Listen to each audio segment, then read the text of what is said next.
matinale Tocsin, 7h30, 9h30, à la volée. Et à la volée, je suis vraiment très heureuse de recevoir Juan Branco. Bonjour. Bonjour. Je rappelle que vous êtes avocat, écrivain. On va d'ailleurs présenter votre dernier livre, Hanouna, nouvelle édition augmentée, toujours au diable Vauvert. Vous êtes activiste français, comme on dit. Vous avez lancé un mouvement pour la présidentielle. Et même, j'irai plus loin, êtes-vous candidat ou pas, finalement, pour cette présidentielle ? Pour l'instant, on a surtout réussi à créer un mouvement citoyen avec 10 000 personnes qui nous ont rejoints en un peu moins d'un mois sur une plateforme publique, un Discord, comme on dit, qui est normalement quelque chose pour des amateurs de jeux vidéo. Et c'est assez émouvant de voir que dans toute la France, il y a des personnes qui se réunissent de toutes conditions sociales. À Paris, dimanche dernier, j'étais passé. On avait des personnes au chômage, des ouvriers, des docteurs en maths, en sciences politiques. C'était vraiment passionnant. Je pense qu'on est un des rares mouvements comme ça sociaux qui permettent de regrouper des personnes de tout horizon. Et on commence à s'engager. C'est un mouvement social, pas politique. Et politique au sens noble du terme. C'est-à-dire qu'on cherche vraiment à provoquer des ruptures. J'ai écrit un certain nombre de livres ces dernières années qui essayaient de réfléchir sur comment arriver à cette révolution que les Gilets jaunes ont manqué. Et la fonction présidentielle en France peut permettre cette rupture parce qu'elle traverse en fait toutes les autres institutions et elle permet d'entamer des réformes sans avoir à passer par des élections intermédiaires, notamment à travers le référendum, mais c'est seulement une des cordes que l'on a à notre arc aujourd'hui. Vous parlez de cordes, vous avez justement écrit le livre « Comment fabriquer une guillotine ». Et dans ce livre, finalement, c'est un peu des réponses apportées à comment arriver à cette révolution manquée des Gilets jaunes. Et vous parlez de violence comme dernier recours. Pour le moment, votre mouvement est au contraire très pacifique, très social, vous l'avez dit. Vous vous réunissez, on va peut-être voir la carte de France du mouvement et des organisations de ce mouvement. À quel moment il faut éventuellement passer à une forme de violence quand on a l'impression que le peuple n'est plus respecté ? La réalité est que la violence est toujours générée par le pouvoir. Et d'ailleurs, on le voit dans cette séquence historique particulièrement dramatique. On a des gouvernants qui n'arrivent même plus à fabriquer la loi, qui sont dans l'incapacité de faire évoluer ce pays et qui donc nous projettent dans un rapport de violence vers l'extérieur cette fois. Souvent, c'est à l'intérieur de nos frontières. On a connu ça encore une fois avec les convois des libertés, avec les Gilets jaunes, avec toute une série de mouvements sociaux qui ont été réprimés malheureusement dans le sang. Alors heureusement, pas forcément avec des morts, mais en tout cas avec des mutilations et des violences extraordinaires de la part de l'État, ce que nos médias oublient souvent d'énoncer. J'avais déjà d'ailleurs rencontré une journaliste du Monde il y a quelques semaines qui voulait faire mon portrait et qui me disait « mais les Gilets jaunes quand même ont un peu cherché cette violence ».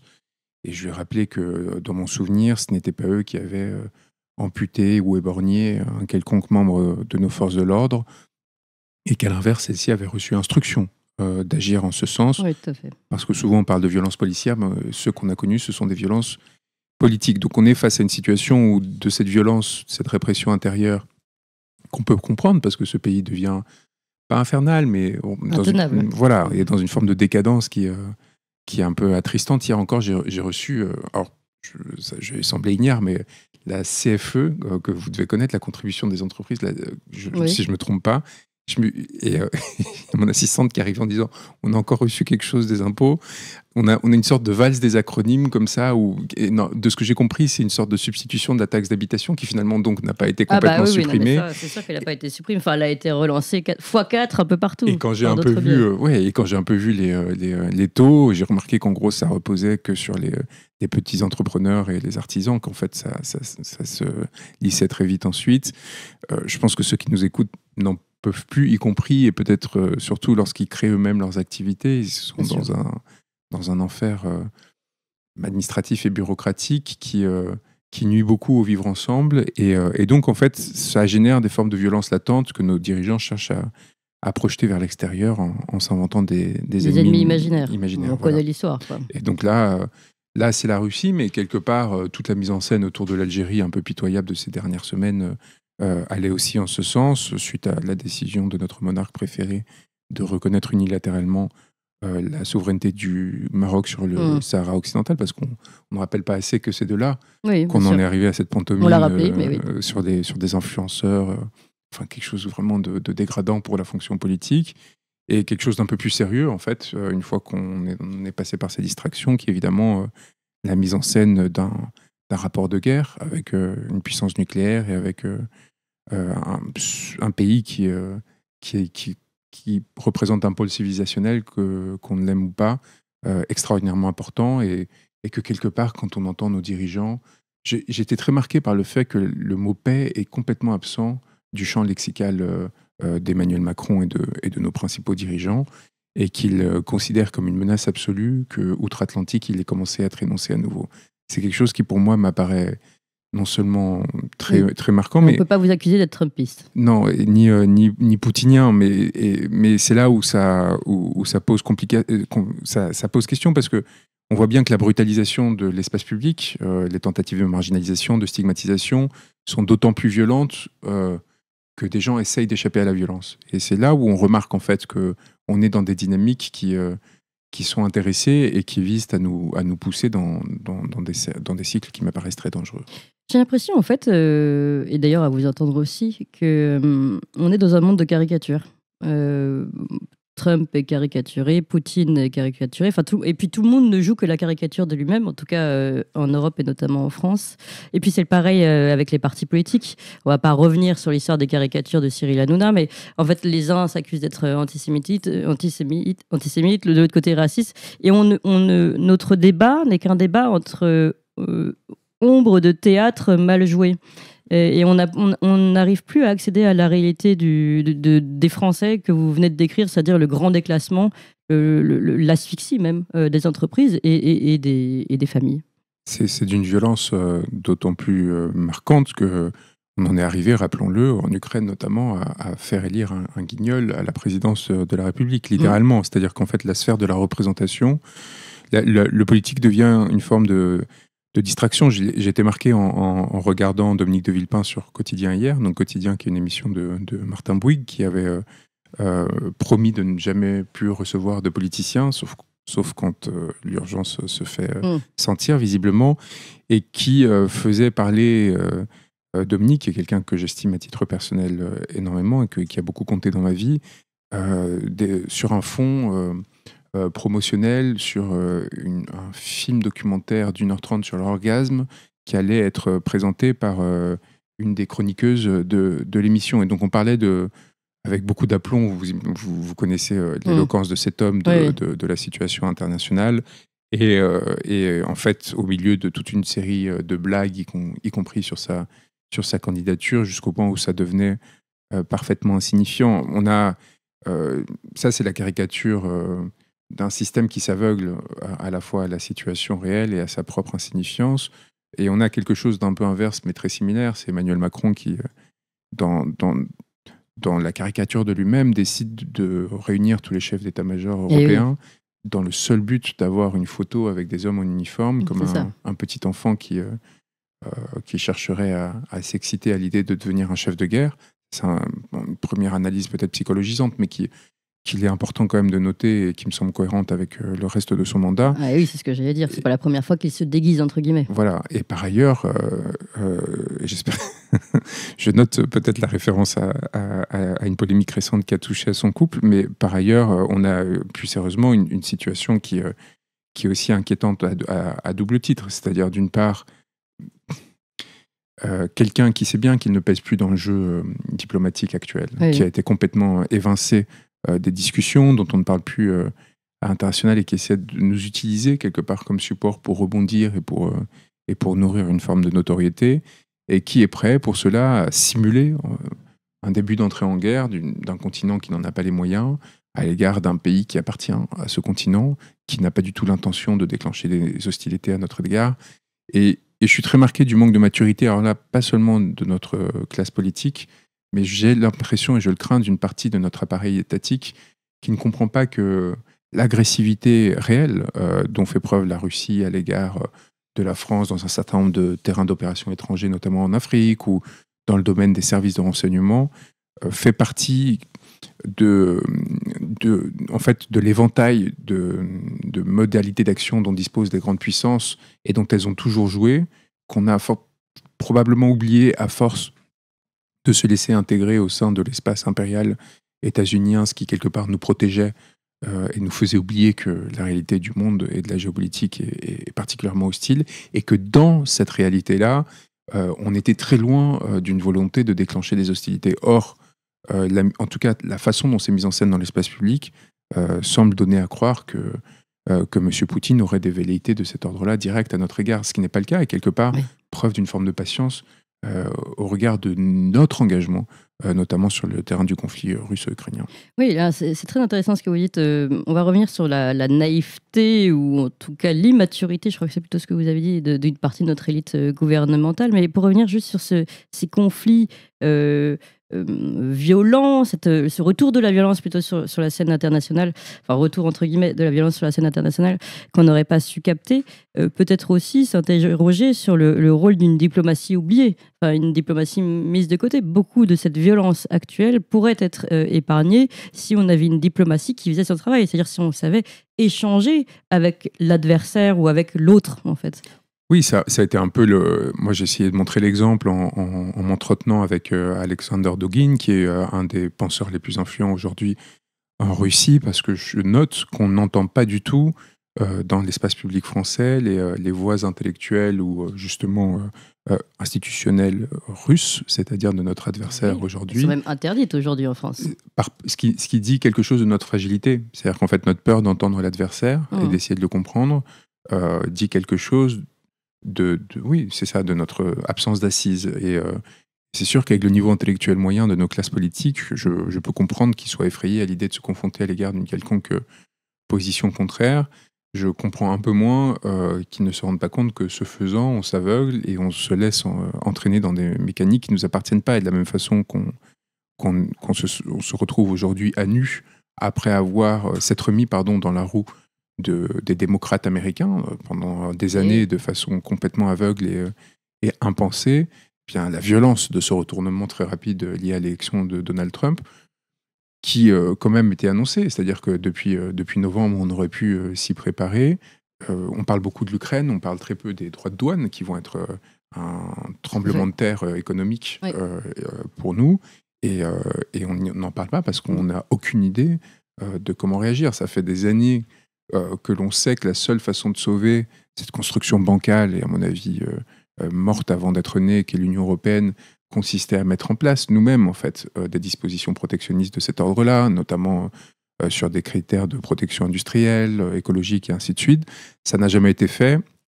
On se fait prendre de court par les initiatives de Donald Trump qui n'ont pas forcément des vocations aussi bienfaisantes qu'on aurait pu en avoir.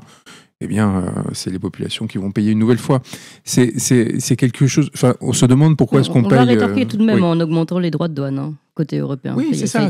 On est en train de préparer aujourd'hui une forme de riposte dont j'aimerais bien voir les tenants et aboutissants, parce que ne serait-ce qu'en termes d'effectifs de douane aujourd'hui, parce qu'on a détruit en fait tous les instruments qui nous permettent... On parle beaucoup de contrôle aux frontières.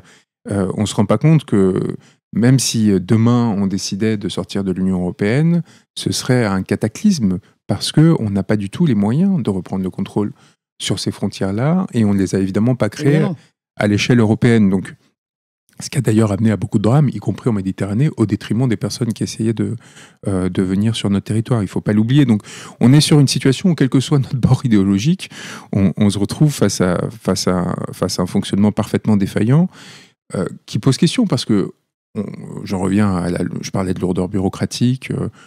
Pourquoi est-ce qu'on paye autant d'impôts si c'est pour avoir un appareil d'État qui est incapable de se préparer, d'anticiper sur des changements qui, encore une fois, sont annoncés, parce que depuis novembre, on aurait immédiatement dû mettre en place des task force pour se préparer à ces bascules à la fois géopolitiques, diplomatiques, économiques et financières.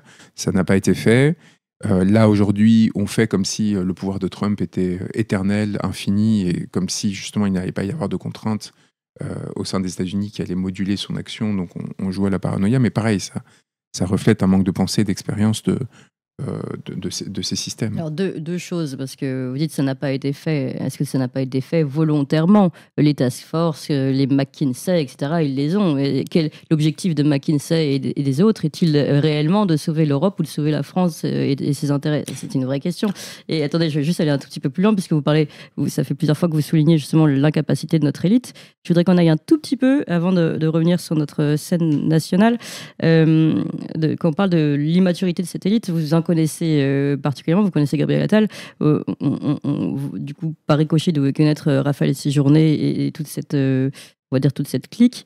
Est-ce que vous pouvez peut-être rappeler aussi cette forme d'oligarchie qui est en place aujourd'hui et qui n'est plus une élite justement au sens entre guillemets noble du terme et qui viendrait par la force de ses capacités au sommet de l'État. Oui, au point où quand on a un ministre des Affaires étrangères qui ne sait pas parler français, je dis même pas écrire, et qu'on s'en indigne à juste titre, on a des armées de communicants qui viennent nous expliquer qu'il est indigne de se ficher de ses incapacités parce qu'il serait dyslexique. Enfin, c'est-à-dire qu'on est dans un retournement à tous les niveaux, une instrumentalisation d'ailleurs de causes sensibles systématiques pour défendre la compétence d'un certain nombre de personnes qui ont été choisies parce qu'elles servent des intérêts, en l'occurrence des intérêts oligarchiques, parce qu'on aime beaucoup parler d'oligarchie en Russie, on a un peu plus de mal à en parler en France.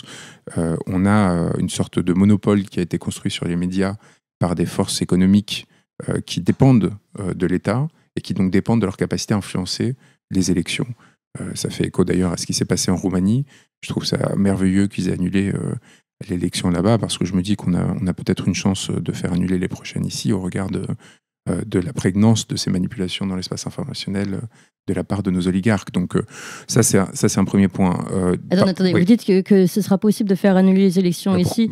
Dans quel sens les faire annuler oui, à cause d'une ingérence russe dénoncée ou dans l'autre sens parce qu'on va comprendre que tout ça est manipulé? Je crains pour nos amis russes qui ne soient pas en mesure de se montrer à la hauteur de la puissance de nos propres oligarques à nous, qu'il s'agisse de Xavier Niel, de Bernard Arnault et ça peut être d'ailleurs Saadé, Drahi, Bolloré, qu'importe.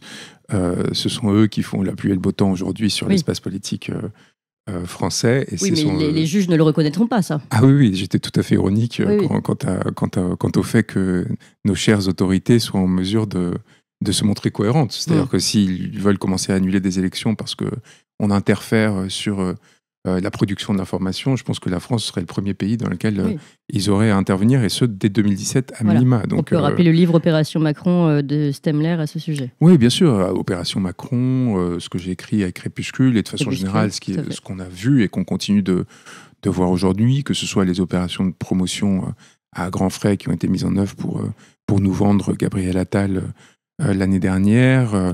Comme le nouveau génie. Voilà, on a vu le résultat électoral que ça a produit, comme quoi le peuple français peut avoir des réflexes qui commencent à naître, qui peuvent nous donner un quelconque espoir. Mais en réalité, ces mécanismes existent, ils ont vocation à nous instrumentaliser, à créer des affects qui nous projettent sur tel ou tel politicien, non pas du fait de ses idées ou de sa valeur réelle, mais d'identification publicitaire et de communication.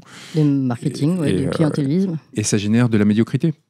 Parce que celui que vous allez choisir ne va par définition pas être le plus brillant, parce que en général, le plus brillant n'aime pas trop se faire manipuler et comprend assez vite qu'il se fait manipuler et tient, si ce n'est à l'intégrité ou la vérité, du moins à son indépendance et quelque part à son ego. Et donc on se retrouve avec des gens avides de reconnaissance, d'autant plus qu'ils sont eux-mêmes de purs instruments. Je pense que c'est ce qui explique en partie le comportement d'Emmanuel Macron. Et du coup, ça, par ricochet, eux-mêmes vont procéder à des nominations de personnes qui ne sont pas à la hauteur. Et on se retrouve, moi j'ai quelques semaines après le début de la guerre en Ukraine, le Quai d'Orsay a quand même créé une task force pour obtenir les marchés pour la reconstruction du pays. Donc ça fait 3 ans qu'on a une douzaine de personnes qui gagnent de l'argent et beaucoup d'argent à ne pas faire grand-chose, parce que comme vous imaginez bien, il n'y a pas eu un grand chantier de reconstruction qui a été lancé aujourd'hui dans le Donbass encore. Et a fortiori, ces chantiers de reconstruction, je crains que ce ne soient pas les entreprises françaises qui puissent y participer. Donc on est dans un aveuglement complet et et d'un cynisme, parce que le modèle, c'était l'Irak. Et l'idée, c'était, on ne va pas reproduire l'erreur qu'on a commise en Irak en 2003, qui consistait à être absent de ces merveilleux marchés et juteux marchés, qui sont évidemment payés par des personnes qui ont déjà tout perdu. Bon, tout cela est quelque peu dégoûtant et devrait nous générer chez nous une forme de réflexe de protection et de distanciation à l'égard de ces hommes. C'est intéressant parce que je trouve, je vous ai déjà rencontré à plusieurs reprises à l'occasion de vos livres, et je vous trouve d'autant plus calme que la situation est de plus en plus révoltante finalement. Parce que, Clément, je pense qu'il faut qu'on se prépare à gouverner. Je pense que ça va arriver d'une façon ou d'une autre. Et donc, il faut être très, très, très serein. Ces dernières années, qui ont été des années de persécution extraordinairement violentes aussi, m'ont appris à relativiser certains inconforts et certaines formes de manipulation que ces êtres savent mettre en œuvre. Quand que vous l'ayez voulu initialement ou pas, vous êtes montré prêt à tout perdre pour défendre vos idées, vos engagements. Ça vous donne une certaine assise face à des individus qui ne vivent que de dîners mondains et de jeux de cours. Donc, il faut qu'on soit d'autant plus calme et grave que la situation est inquiétante, parce que c'est les destins de 70 millions de personnes que nous aurons peut-être demain à gouverner. Alors, sauf que on a d'abord, vous l'avez écrit, l'illusion d'un changement par les urnes. Vous l'avez constaté. Vous l'avez constaté en France, vous l'avez constaté en Roumanie. On a constaté le gouvernement des juges d'encore dernièrement en Roumanie. Alors, malgré votre calme, quelle est la solution aujourd'hui pour d'abord instruire les Français, pour qu'ils comprennent réellement la situation, parce que je pense que ça passe déjà par là, et ça, vous allez peut-être pouvoir revenir sur votre réunion des ruches, etc. Mais ensuite, qu'est-ce qu'on fait et qu'allez-vous faire? Moi, je pense qu'il faut dans un premier temps former un peuple. Vous voyez, les peuples se constituent dans les moments les plus graves. La dernière fois que le peuple de France s'est constitué, pour moi, c'était justement le moment des Gilets jaunes. L'élection est censée être un moment constitutif, vous voyez, par lequel nous nous réunissons tous autour d'un rituel pour nous choisir un destin. En réalité, ce processus a été tellement manipulé et dévirtué qu'il n'arrive plus à entraîner cette dynamique. On le voit que ce soit avec des taux d'abstention extraordinaires ou quand ce n'est pas le cas par une absence d'effet institutionnel de la dite élection. Parce que on peut parler de ce qui s'est passé en Roumanie, mais en réalité, la sorte de coup d'État auquel on était confronté après la dissolution de cet été, qui a amené un pouvoir en place qui n'a plus qu'une toute petite minorité de députés à maintenir son contrôle sur les principaux leviers de l'État, est assez symptomatique. Alors, ça n'a pas la terminologie n'apparaît pas, mais la réalité est si on remonte à 2017 à l'opération judiciaire qui a eu lieu contre François Fillon, on voit bien que de toute façon, il règne une ambiance médiatico-judiciaire. Voilà. Médiatico-judiciaire, c'est intéressant, la combinaison des puissances, justement, déclenchée par Emmanuel Macron, ce qui est peu su, avec la complicité du canard enchaîné, pour faire tomber un candidat auquel, par ailleurs, j'étais farouchement opposé, au point où j'ai quand même distribué des tracts pour Alain Juppé dans l'entre-deux tours de la primaire de droite, tellement j'avais peur qu'il s'attaque à la sécurité sociale. Mais ça ne justifie pas, évidemment, la mobilisation de méthodes de cet ordre-là. Donc, constituer un peuple, faire se rencontrer des personnes qui ont pour dénominateur commun d'être français, de vivre sur ces territoires. C'est ce que vous faites à travers c'est le travail qu'on mène. On le fait à la fois de façon modeste, mais à la fois avec la conviction que si ce travail a été fait en amont du mouvement des Gilets jaunes, on serait rentré dans l'Élysée. Vous voyez, et la réalité, c'est que... Vous serez rentré dans l'Élysée par la grande porte ou par... Par la grande porte, mais qui n'aurait pas forcément été ouverte très volontairement. C'est-à-dire que nous étions à 100 mètres une prise du Capitole française.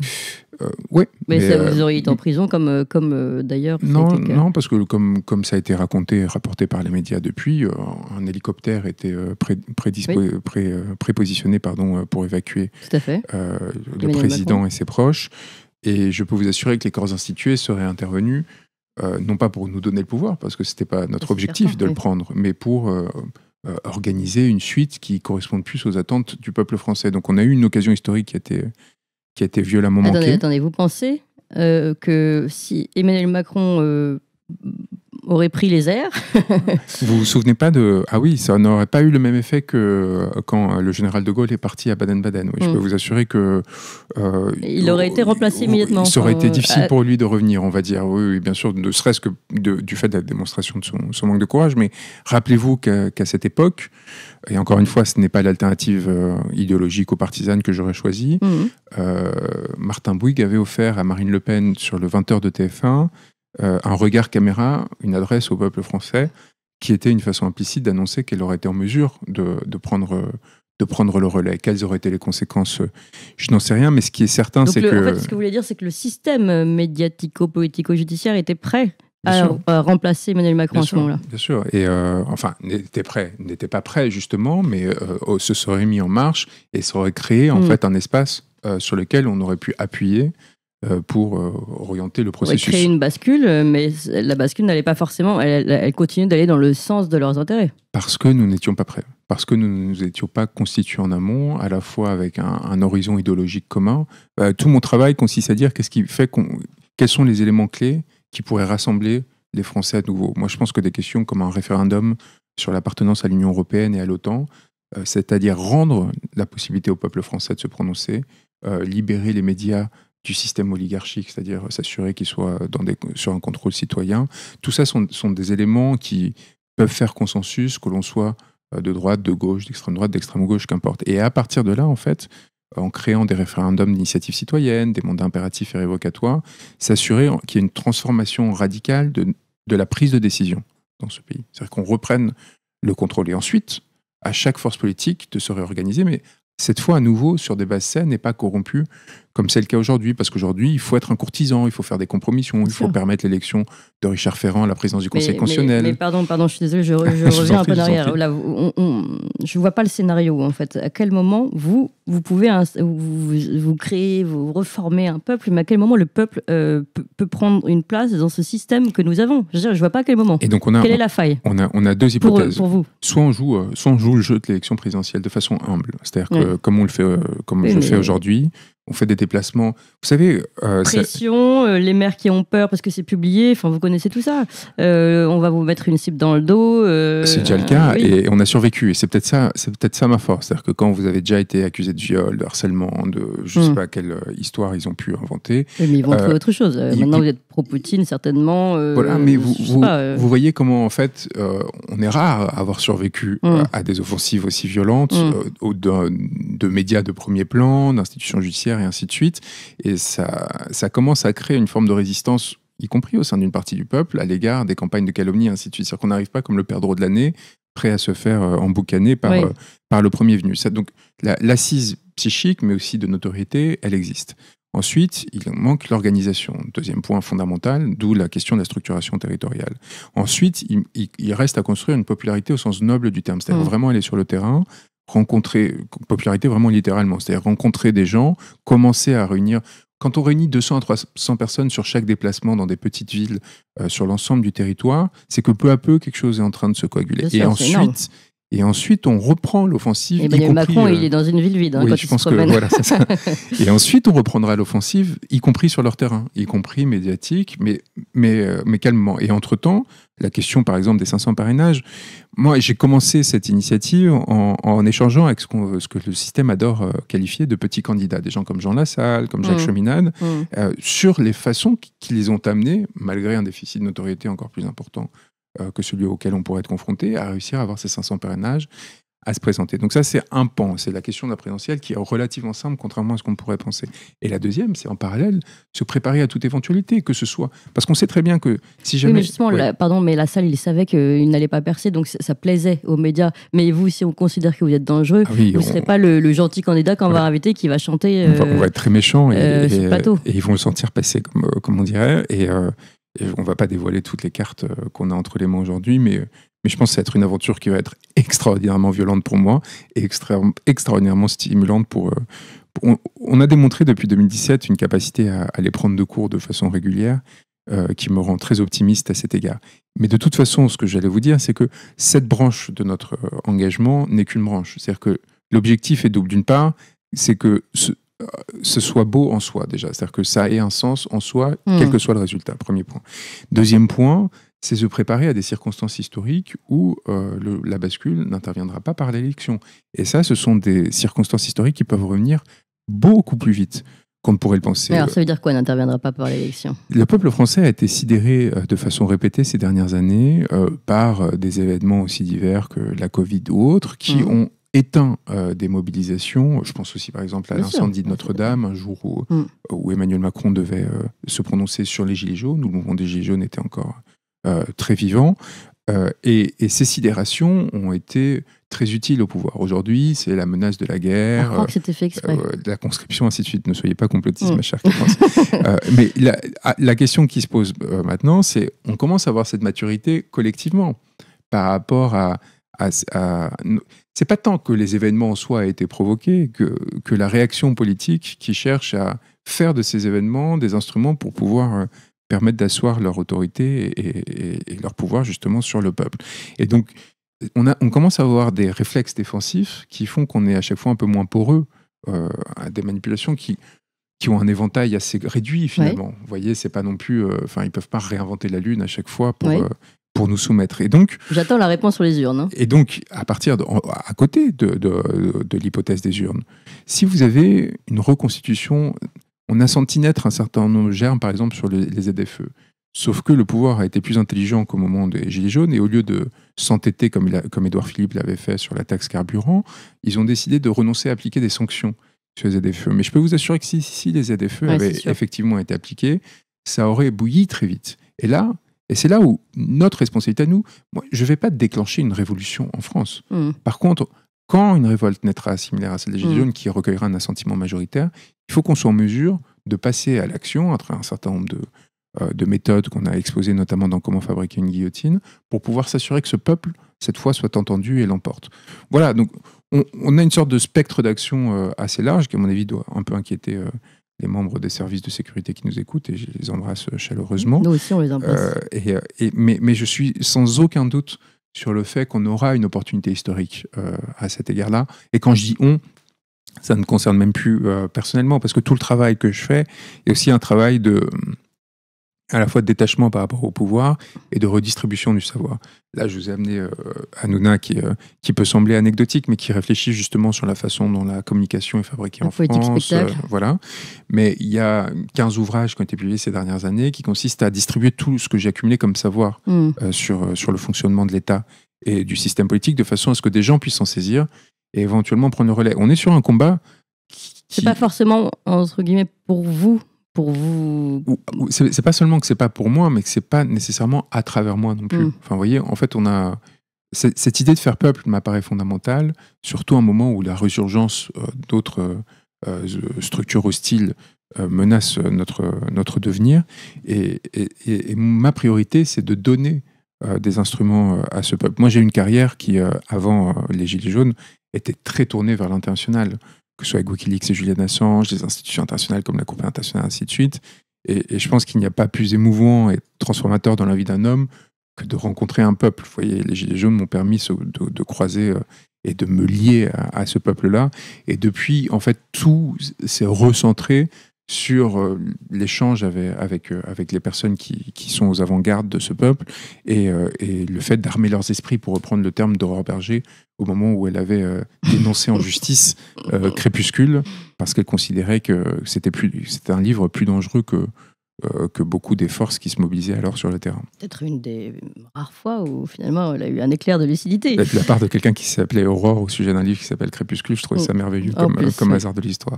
Merci beaucoup Juan Branco, c'était absolument passionnant. Je rappelle que vous êtes avocat, écrivain, vous avez lancé votre mouvement. Alors il porte un nom, c'est la Réunion des Ruches Oui, alors c'est des ruches qui se constituent sur le territoire, mais je pense qu'on va l'appeler Aurore au pluriel. Ce sera un bel hommage. Merci beaucoup Juan Branco en tout cas. Et merci à vous tous, chers amis. Vous avez aimé cette émission, vous voulez que l'on continue d'exister et de creuser ces sujets.